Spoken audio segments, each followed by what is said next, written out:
Good afternoon students. चला तर आज आपण नवीन लेसन सोबत आज सुरुवात करूया. तो लेसन म्हणजे मॅथ्स सब्जेक्टमधील 7th स्टँडर्डसाठी पर्टिक्युलर हा कोणत्या क्लासचा टॉपिक आहे तर 7th क्लासचा आणि सब्जेक्ट मॅथ. ओके, तर लेसन नंबर 12 आपण बघणार आहे. लेसन नंबर 12 आहे पेरिमीटर अँड एरिया. ओके, तर त्याच्याशी ज्या बेसिक्स कन्सेप्ट आहेत तर तुमच्या 5th आणि 6th मध्ये झालेल्या आहे, बट एक रिकॉल म्हणून आपण त्या घेऊयात. पेरिमीटर आता आपल्याला जिओमेट्रिकल ज्या फिगर आहे त्याची पेरिमीटर कशी काढायची, म्हणजे पेरिमीटर म्हणजेच परिमिती आणि एरिया म्हणजे क्षेत्रफळ. तर पेरिमीटर ऑफ आता आपल्याला कोणत्या कोणत्या डायग्रामचे पेरिमीटर बघायचे ते आपण या ठिकाणी लिहू. रेक्टँगल, रेक्टँगल मीन्स आयत, त्यानंतर स्क्वेअर, त्यानंतर सर्कल. सर्कलचा जो पेरिमीटर आहे त्याला सर्कमफरन्स सुद्धा म्हणतात. ओके, लक्षात ठेवायचं. सर्कमफरन्स म्हटलं की तेच काय त्याचा पेरिमीटर. दिसत नाहीये का? ट्रायंगल. ट्रायंगल नंतर बघूया आपण.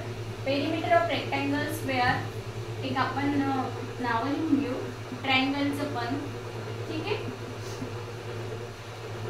कुठलीही जिओमेट्रिकल फिगर असेल त्याच्या पूर्ण साइडच्या लेंथची ॲडिशन म्हणजेच त्याची पेरिमीटर. तर त्याचे फॉर्म्युले आपल्याला बघायचे आहेत. रेक्टँगलची पेरिमीटर बघूया. स्पेशल रेक्टँगल साठी काय, perimeter of rectangle is equal to 2 in bracket l plus b. Okay, 2 in bracket l plus b म्हणजेच काय, याचा अर्थ असा सुद्धा होतो 2l प्लस 2b. हा 2 जर का आपण कॉमन काढला तर ब्रॅकेट मध्ये राहते l प्लस b. त्यानंतर स्क्वेअर. स्क्वेअरची पेरिमीटर जर का काढायची झाली तर 4 इंटू साइड. हा फॉर्म्युला लक्षात ठेवायचा, 4 into side. Okay, next circle. Circumference of circle असे विचारलं जातं. सर्कमफरन्स ऑफ सर्कल मीन्स त्याची पेरिमीटरच. ओके, त्याला आपण मराठीमध्ये म्हणतात परिघ. परिघ, वर्तुळाचा परिघ कसा काढणार तर 2 पाय r. आणि याला ऑर मध्ये 2r मीन्स काय होते तर सर्कलचं जे आपण मागच्याच पाठामध्ये बघितलं की r ही काय असते म्हणजे रेडियस. रेडियस ही डायमीटरच्या दुप्पट असते, म्हणून 2r इज इक्वल टू काय डायमीटर मीन्स व्यास. सॉरी बघा. त्यानंतर कुठली डायग्राम राहिली तर ट्रायंगल.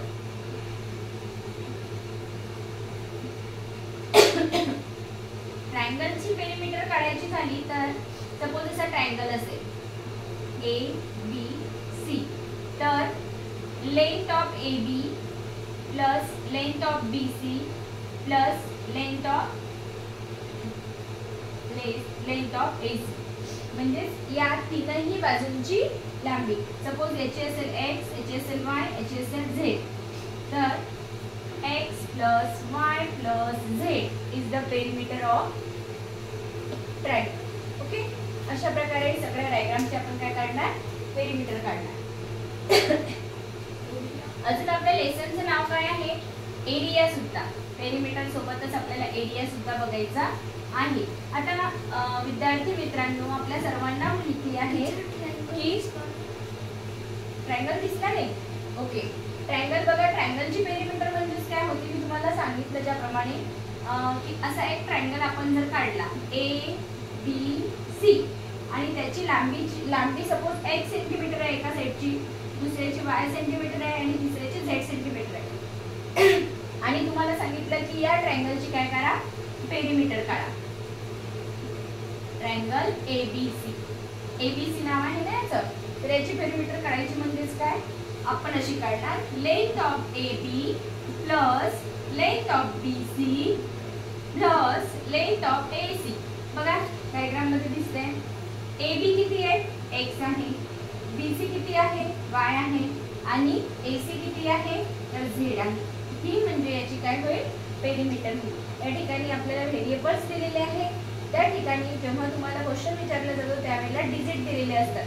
सपोज हे 5 सेंटीमीटर आहे, ही 6 सेंटीमीटर आहे, ही 7 सेंटीमीटर आहे. तर त्या सगळ्या लांबींची बेरीज करून आपल्याला काय मिळते, त्याची पेरिमीटर मिळते. ओके, आले लक्षात. आता याच्यानंतर आपल्याला जो आपल्या लेसन मध्ये दुसरा टॉपिक आहे पेरिमीटर, तर आपण बघितलं. याच्यानंतर आपल्याला बघायचं आहे एरिया, या सर्व डायग्रामचा एरिया.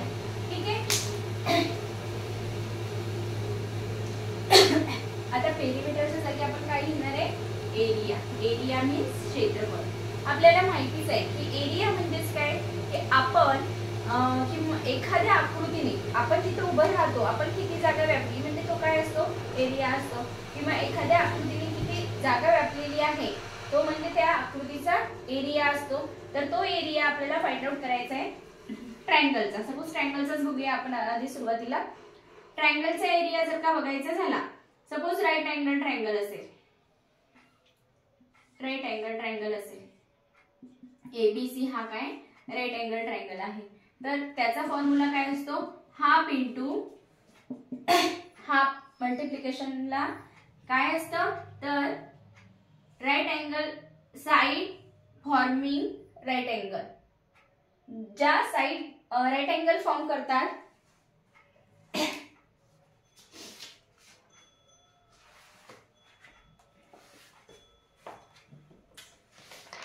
बघा, तुम्हाला दिलेले आहे product of side forming the right angles. Product, आता मल्टिप्लिकेशन म्हणजेच काय, प्रॉडक्ट.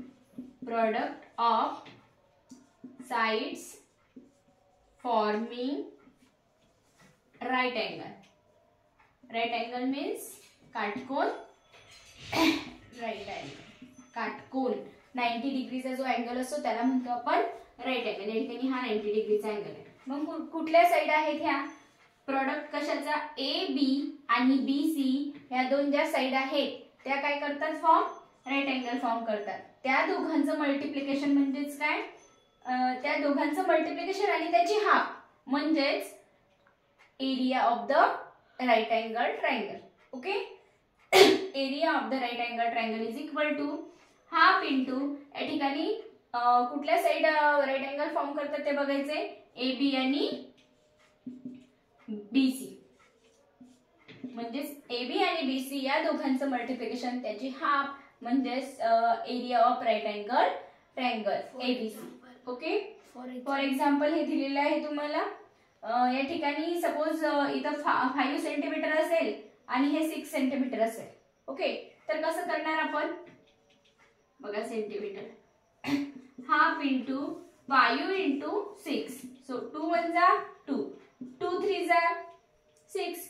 सो काय होईल आन्सर, 15 सेंटीमीटर स्क्वेअर. बघा, जे पेरिमीटर आपण बघितली त्याला स्क्वेअर द्यायची गरज नाही, ती लेंथ असल्यामुळे फक्त त्याचं युनिट काय असेल, सेंटीमीटर किंवा मीटर. बट हा एरिया असल्यामुळे याला लेंथ इंटू लेंथ आपण करतो, म्हणून त्याचं युनिट ज्या वेळेला देतो त्यावेळेला आठवणीने त्याला स्क्वेअर द्यायचा, किंवा स्क्वेअर मीटर किंवा मीटर स्क्वेअर वगैरे असं द्यायचं. याला आपण दोन पद्धतीने लिहू शकतो, स्क्वेअर सेंटीमीटर किंवा सेंटीमीटर स्क्वेअर. म्हणजेच आपण 15 स्क्वेअर सेंटीमीटर असं पण लिहू शकलो असतो आणि दुसऱ्या पद्धतीने असं सुद्धा आपण लिहू शकतो. ठीक आहे, हे झालं ट्रायंगलच्या बाबतीत. आता आपल्याला एरिया बघायचा आहे स्क्वेअरचा. या ठिकाणी एरिया ऑफ स्क्वेअर. आता स्क्वेअर म्हणजेच काय, चौरस. Area of A B C D, स्क्वेअरचं नाव आहे ए बी सी डी. आता सपोज ही एक्स आहे, दुसरी पण एक्स, तिसरी पण एक्स. आपल्याला माहिती आहे स्क्वेअरच्या ज्या साइड असतात, 4 साइड असतात, त्या काय असतात, इक्वल मेजरच्या असतात. म्हणून त्याचा जो एरिया आहे त्याचा फॉर्म्युला आहे side square. Side square. So side किती दिलेली आहे, एक्स दिली आहे, एक्सचा स्क्वेअर. तर त्याला युनिट काय लागेल, सेंटीमीटर असेल तर सेंटीमीटर स्क्वेअर, मीटर असेल तर मीटर स्क्वेअर. पण हे इथं सेंटीमीटर आहे, सेंटीमीटर आहे, हे सुद्धा सेंटीमीटर आहे, तर centimetre next area of rectangle काय असेल? एरिया ऑफ रेक्टँगल म्हणजेच आयताचे क्षेत्रफळ. ओके, आयत माहिती आहे आपल्याला की समोरासमोरील बाजू ज्याच्या सारख्या असतात तो काय असतो? आयत असतो. ओके, क्वाड्रिलॅटरलचा टाइप आहे ABCD. आता या ठिकाणी आयत दिसतोय आपल्याला.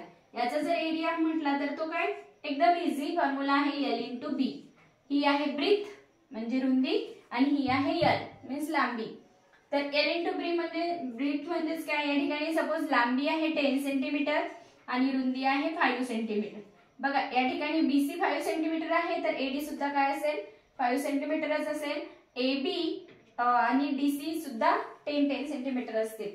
म्हणून त्याचा फॉर्म्युला असा आहे L इंटू बी मीन्स L किती 10 आणि B आहे 5. सो 10 इंटू 5 किती होईल? 50 सेंटीमीटर स्क्वेअर. दिसतंय का आन्सर? ओके, तर अशा प्रकारे देन आणखी राहिलेली आकृती कुठली आहे आपली? Area of circle. Area of circle. Circle means वर्तुळ. आता सर्कल मध्ये साइड कुठली असते? रेडियस. इम्पॉर्टंट साइड म्हणजेच काय त्याची? रेडियस. रेडियस शिवाय आपण सर्कल ड्रॉ करू शकत नाही. OP ही त्याची रेडियस आहे आणि ते आपण ती 3 सेंटीमीटर घेतली सपोज आणि त्यांनी सर्कल ड्रॉ केलं आपण. तर आता याचा एरिया कसा निघेल? तर याचा एरियाचा फॉर्म्युला आहे पाय r स्क्वेअर, वेअर पाय इज अ कॉन्स्टंट.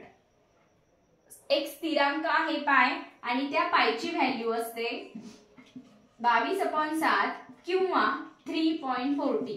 ओके, ज्या वेळेला 3.14 तुम्हाला एक्झाम्पल मध्ये दिलेलं असतं की 3.14च यूज करा, तर त्यावेळेला एरिया काढताना 3.14 करायचं. बट ज्या वेळेला काहीच दिलेलं नाहीये तुम्हाला, फक्त रेडियस दिलेली आहे आणि सांगितलेलं आहे की तुम्हाला एरिया फाइंड आउट करायचा आहे, तर त्यावेळेला न चुकता 22/7 हीच व्हॅल्यू पकडायची पायच्या जागी. ओके, या ठिकाणी काय होईल मग?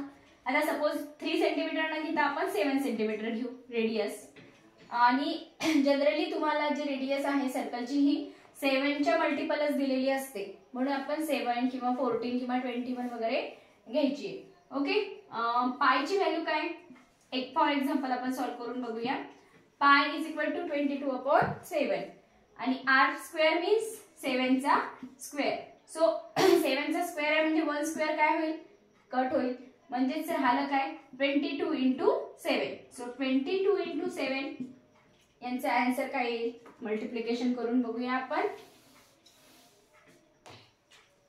7 2 जा 14 कॅरी गेला 1, 7 2 जा 14 आणि हा 1 15. सो आन्सर हा एरिया असल्यामुळे ज्या वेळेला आपण युनिट देणार ते काय असेल? Centimetre square. ते लक्षात ठेवायचं, म्हणजेच युनिटचा तुमचा मार्क्स जाणार नाही. अशा प्रकारे पेरिमीटर आणि एरिया आपल्याला फाइंड आउट करायचं आहे या लेसन मध्ये. तर तुम्हाला एक्सरसाइज मध्ये प्रॅक्टिस सेट 44 दिलेला आहे, त्यामधील काही एक्झाम्पल आपण बघणार आहे. ओके, प्रॅक्टिस सेट 44 दिसतंय. प्रॅक्टिस सेट 44 मध्ये क्वेश्चन नंबर फर्स्ट बघा. काही जास्त क्वेश्चन नाहीये, 4 क्वेश्चनच आहेत तुम्हाला दिलेले. बघा त्याच्यामध्ये दिले if length and breadth of the rectangle are doubled, length and breadth of rectangle are doubled, then how many times the perimeter of the old rectangle will that of the new rectangle. म्हणजे जुना जो rectangle आहे म्हणजे की ज्याची new रेक्टँगलची length काय केली आपण? डबल केली. तर आधीच्या रेक्टँगलची नवीन रेक्टँगल सोबत कंपॅरिझन करता किती पट त्याची पेरिमीटर होईल, हेच आपल्याला फाइंड आउट या ठिकाणी करायचंय. तर मग आपल्याला गृहीत धरायचंय. काय गृहीत धरणार? Suppose the length of original म्हणजे सुरुवातीचा आधीचा original rectangle is L and breadth is B. Okay, बघा असा प्रकारचा रेक्टँगल आहे. एक्स सॉरी आपण याला नाव ABCD देणार आहे. ABCD. लेंथ आहे L आणि ब्रीथ आहे X याप्रमाणे. Then perimeter will be, perimeter काय होईल सांगा बरं. काय फॉर्म्युला, इझी फॉर्म्युला आहे. 2 in bracket L plus B. Correct. 2 in bracket L plus B. बघा असं आठवायचं पटकन. 2 in bracket L plus B याच्यामध्ये आपल्याला दिलेली आहे ही ब्रीथ किती आहे, B पकडली आपण, X नाही.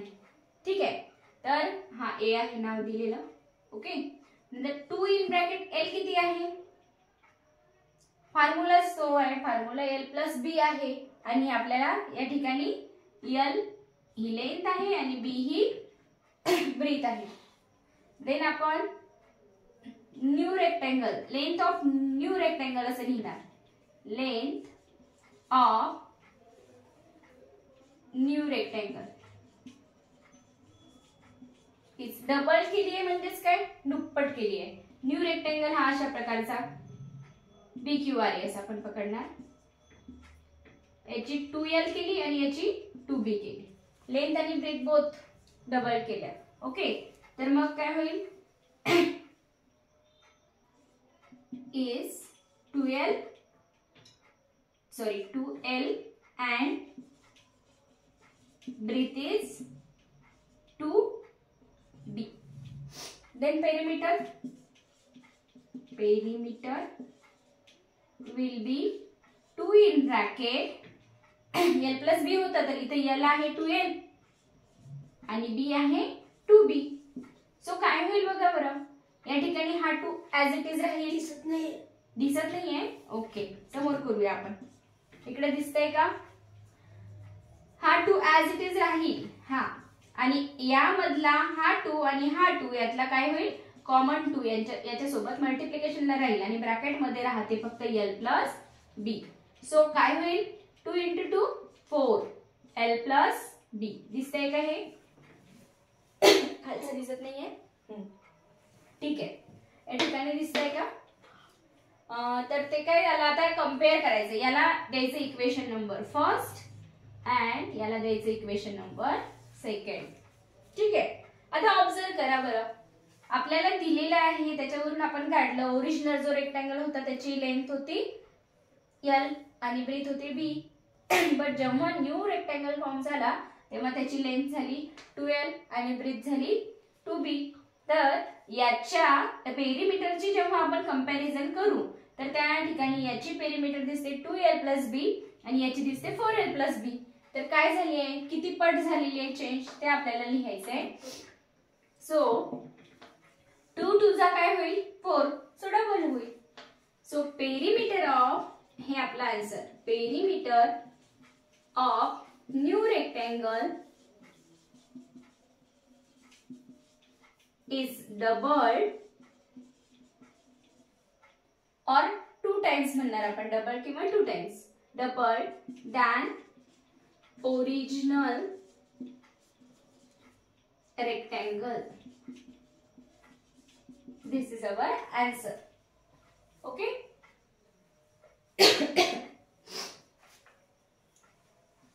ठीक आहे, बघा नेक्स्ट क्वेश्चन सेम याच्याप्रमाणेच आहे म्हणून तो तुम्हाला होमवर्क साठी. आणि थर्ड क्वेश्चन सुद्धा इझीच आहे. डायग्राम दिलेली आहे आणि त्या डायग्राम वरून काय करायचंय, फक्त तुम्हाला त्याची पेरिमीटर फाइंड आउट करायची आहे. डायग्राम मध्ये दिलेले जे लेंथ आहेत त्या लेंथची ऍडिशन करून आपल्याला त्या डायग्रामची पेरिमीटर मिळते. तर सेकंड आणि थर्ड क्वेश्चन तुम्हाला होमवर्क साठी आणि फोर्थ क्वेश्चन मी तुम्हाला इथं समजावून देते. बघा फोर्थ क्वेश्चन मध्ये एक डायग्राम दिलेली आहे, सगळ्यांनी समजून घ्यायचंय. बघा अशा प्रकारची डायग्राम दिली आणि क्वेश्चन काय आहे, as shown in the figure मध्ये दाखवल्याप्रमाणे 4 napkins all of the same size. 4 napkin आहे, त्या चारही नॅपकिनची साइज जी आहे ती सेम आहे. Were made from a square piece of cloth, आणि एक त्याच्यामुळे चौकोनी आकार तयार झालेला आहे कपड्याचा, ऑफ लेंथ 1 मीटर. त्याची लेंथ जी आहे ना तो जो कापड तयार झालेला आहे स्क्वेअर शेप, त्याची लेंथ आहे 1 मीटर. लक्षात घ्या.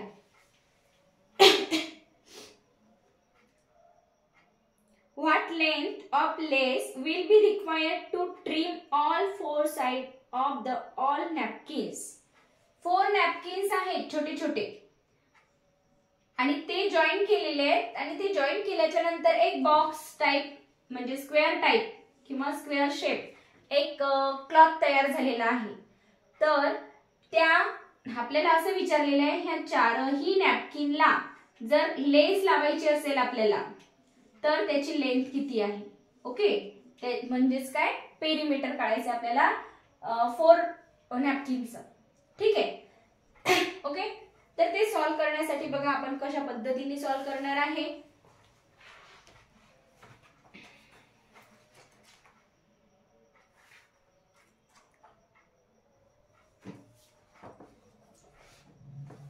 जो स्क्वेअर शेप क्लॉथ तयार झाला ना, लक्षात घ्यायचं स्क्वेअर शेप जो क्लॉथ तयार झालेला आहे 4 नॅपकिन पासून तयार झालेला आहे. ही 1 नॅपकिन, ही 2, ही 3 आणि ही 4. ओके, तर त्याची लेंथ किती आहे आपण सोल्युशन मध्ये लिहिणार. द लेंथ ऑफ स्क्वेअर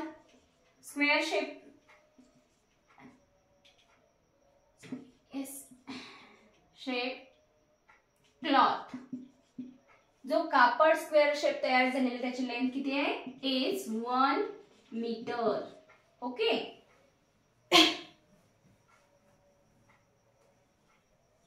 आणि 1 मीटर याची लेंथ आहे आणि तो किती भागामध्ये डिवाइड झालेला आहे. It divides into 4 part. 4 नॅपकिनने मिळून तो तयार झालेला आहे म्हणजे तो किती भागामध्ये डिवाइड झालेला आहे. It's divide into 4 parts. Okay, आता 4 पार्ट्स मध्ये झालेला आहे हा एक भाग, हा दुसरा. ओके, त्यानंतर हा तिसरा, हा चौथा. ओके, तर आपल्याला जर का लेंथ विचारली इच, आता सगळ्यांची लेंथ जर का आपल्याला विचारली तर काय येईल. Length of the side of each new square shape cloth. ही जर पूर्ण 1 आहे तर इथून इथपर्यंत किती असेल, किंवा इथं ही पूर्ण 1 आहे तर इथून इथपर्यंत किती असेल त्याचा half. Okay, the side of किंवा length of the side of new असे लिहिणार आपण. The length of the side of each napkin is equal to half meter. Okay, so perimeter of each napkin is, so perimeter of each napkin is equal to 4 into side. So 4 into side किती आलेली आहे half आहे. So 2 1 जा 2, 2 2 जा 4, so 2 metre. Okay, 2 metre ही काय आलेली आहे perimeter of each napkin. आता 1 स्क्वेअर शेप नॅपकिन जी आहे त्याची पेरिमीटर आलेली आहे 2. तर अशा 4 नॅपकिनची पेरिमीटर किती असेल तर ते आपल्याला काढायचे. तर आपण डायरेक्टली आपण अशा प्रकारे करू शकतो. 4 इंटू आपण लिहायचं वर. So the perimeter of 4 such napkins is equal to 4 into एकाची किती आलेली आहे 2. So 4 into 2 8 meter. सो लास्टला आपल्याला काय विचारले तसंच वर्ड मध्ये आन्सर द्यायचं. The length of the required lace is, so the length of required म्हणजेच आपल्याला गरजेची असणारी lace is 8 meter. Our answer will be 8 meter. Trimming करण्यासाठी या साईडला पूर्ण लावण्यासाठी ती जी लेस आहे चारही स्क्वेअर शेप नॅपकिन्सला, तर ती लागेल 8 मीटर आणि ती अशा पद्धतीने आपण फाइंड आउट केलेली आहे. बघा क्वेश्चन इझी आहे, हार्ड नाहीये, व्यवस्थितपणे समजून घ्यायचा. सुरुवातीपासून सांगते, परत लक्ष द्या. ठीक आहे. क्वेश्चन आहे की जर एक म्हणजे की 4 नॅपकिन्स आहेत छोटे छोटे आणि त्यांनी काय सेम साईजचे आहेत आणि त्यांनी एक स्क्वेअर शेप क्लॉथ तयार केलेला आहे. त्या स्क्वेअर शेप क्लॉथची जी साईज आहे किंवा एका साईडची लेंथ आहे ती आहे 1 मीटर. ओके. तो जो क्लॉथ आहे 4 पार्ट मध्ये डिवाइड झाला कारण 4 नॅपकिननी मिळून बनलेला आहे. ठीक आहे. तर each side of square shape cloth is 1 meter. So side of the each napkin will be half meter. आपण या ठिकाणी लिहिलं it's divided into 4 parts. So the length of the side of each napkin is equal to 1/2 meter. Perimeter कसा काढायचा मग आपल्याला माहिती आहे फॉर्म्युला कशाचा, स्क्वेअरचा. पेरीमीटरचा फॉर्म्युला आहे 4 into साइड. मग प्रत्येक नॅपकिनची साइड किती आलेली आहे, हाफ आलेली आहे. मग 4 into हाफ मीन्स 2 मीटर. एका नॅपकिनची जर पेरीमीटर 2 मीटर आली तर 4 नॅपकिनची पेरीमीटर किती असेल असं आपण इथे लिहिलंय. So the perimeter of 4 such napkins, अशा प्रकारच्या 4 नॅपकिनची perimeter 4 into 2. Then our answer will be 8 meter. So अशा प्रकारे आपला आजचा जो पार्ट आहे पेरीमीटर आणि एरिया आणि त्यामधील जो प्रॅक्टिस सेट 44 आहे तो आपण अभ्यासला. आणि तुम्हाला जे होमवर्कला दुसरा आणि तिसरा क्वेश्चन दिलेला आहे तो व्यवस्थितपणे करायचा आहे आणि याचा सुद्धा अभ्यास करायचा आहे. All the best.